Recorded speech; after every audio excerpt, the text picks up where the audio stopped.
Je m'appelle Danielle Louise Bobin, donc j'ai eu le plaisir d'être éditée par l'Harmattan en février 2013. Un livre qui me tenait à cœur et qui s'appelle Violence subtile, chronique urbaine contemporaine. Alors oui, il y a longtemps que j'avais cette idée de livre, je le porte depuis plusieurs années et il me tenait à cœur. La violence blesse et provoque de la colère. Puis vient le temps du recul, de l'analyse, de la compréhension et du dépassement aussi, quelquefois. Et la question, qu'est-ce que je fais avec ça aujourd'hui? Vers quel monde je veux aller? Quels sont les actes que j'ai envie de poser? Alors non, ce n'est pas un journal personnel, ce sont des choses qui ne m'appartiennent pas. C'est une suite de nouvelles qui touchent à notre quotidien à tous. C'est parce que mes amis, hommes et femmes, se reconnaissaient que j'ai vu qu'il y avait quelque chose d'universel. Nous ne sommes pas seuls, et aussi nous sommes tantôt l'agressé et quelquefois l'agresseur. Oui, j'ai utilisé des sortes de haïkus qui apportent de la poésie et qui ont beaucoup plu.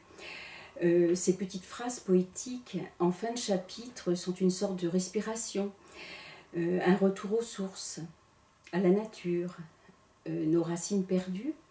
C'est une quiétude retrouvée qui apaise.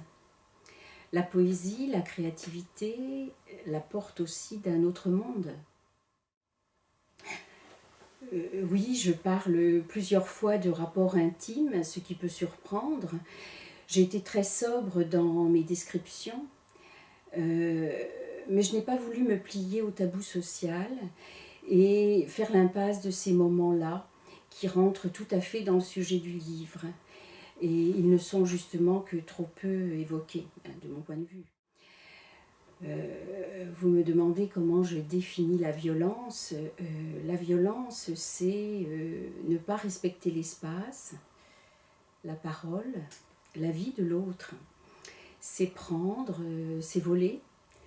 C'est un usage incontrôlé de la force, conscient ou inconscient parce que banalisé, et qui porte atteinte à l'intégrité dans un but d'asservissement et d'appropriation.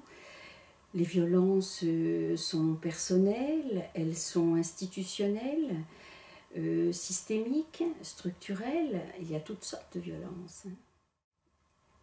Alors, la bibliographie est importante. Oui, elle est importante et plutôt alternative.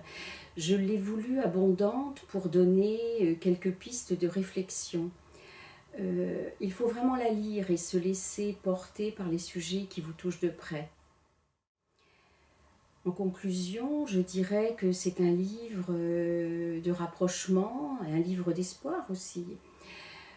Pour sortir de la passivité et de l'isolement, la non-violence est une vraie lutte de tous les jours. Soyons joyeux ensemble, renouons avec la convivialité, avec la simplicité, car la vie est belle et nous appelle, elle passe aussi.